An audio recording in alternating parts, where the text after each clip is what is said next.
So I recently watched a video of a young boy, maybe 7 or 8 years old. He was running around a hospital, like ecstatic, almost like he's celebrating.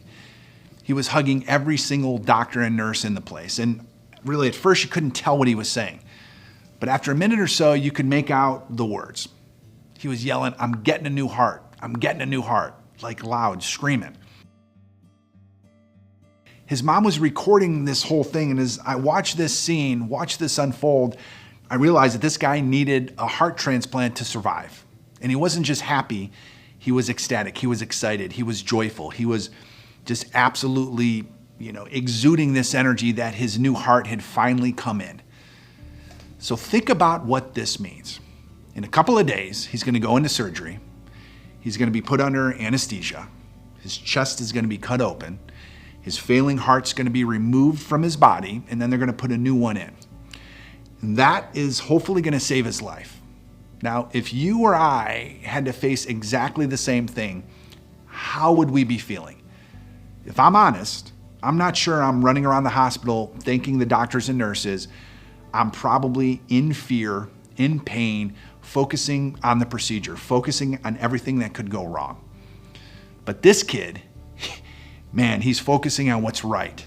He's focusing on the chance to live, to survive, to have a future. And that's the point. Most of us, when we wake up in the morning, we don't even think about what's right. We immediately go to what's wrong. We jump on social media and we start comparing ourselves to other people. We're like, why am I not as good looking? Why am I heavier than I want to be? Why don't I have as nice of a car? Why don't I live in that house? We open up our email and we just see one problem after another. Missed deadlines, a coworker who maybe dropped the ball. We turn on the news and it's just nonstop tragedy, disaster, and negativity. It's almost like the world wants to condition us, to train us to focus on what's wrong. And here's the thing, what we focus on expands, it grows, it gets bigger. So if we're constantly focusing on what's wrong, then guess what's gonna grow in your mind, in your life? More negativity, more stress, more anxiety. But what if we flip that script? What if instead of waking up and complaining about our back hurting, our kids making us late, our spouse not doing something we wanted them to do, we focus on the fact that, well, we have kids and they're probably healthy. They're probably walking, seeing, hearing. And I think if we made a list of everything that's wrong in our life and then a list of everything that's right, this list is probably going to be about 10 times as long. But we don't think this way naturally because I think we're conditioned to focus on the problems. And what we want to do is challenge you to break that pattern. And I've seen this in my own life with my father-in-law, Bobby. So he's been battling cancer for a little over a year. Colon, liver, and lung cancer, all at one time.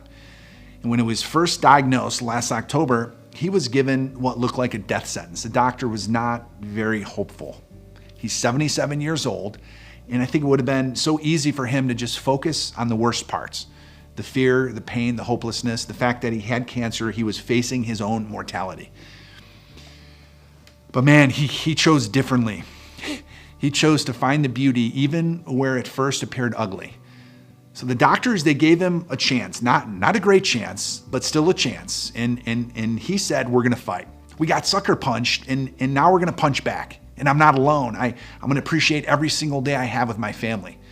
We're going to appreciate just feeling better, even if it's just a little bit. He's had something like 11 rounds of chemo and he never got sick, he never threw up, never lost his hair. To say he focused on what's right would be this massive understatement. I take rides with him in the orchard and we're driving and he'll just say, stop. And he'll look up and he'll see a single leaf. He'll see a breeze. He'll see the way a tree branch is moving in the sunlight. And I think a lot of us would just ignore this, but he finds the beauty in it. And that's the skill I'm talking about. Being grateful isn't just about saying thanks for the big obvious things that you should be grateful for, like health or money or your family. It's about training your mind to find beauty where most people see nothing, or worse. We call it FitBe here at Freedomology. Find the beauty in everything. This is a muscle that you can develop to grow. If you can find beauty in things that look ugly at first glance, your whole perspective changes. Most stress, anxiety, depression are linked to rumination.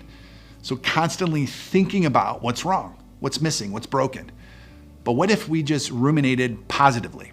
What if we trained our minds to chew on the good stuff, to savor the blessings, to focus on what's right.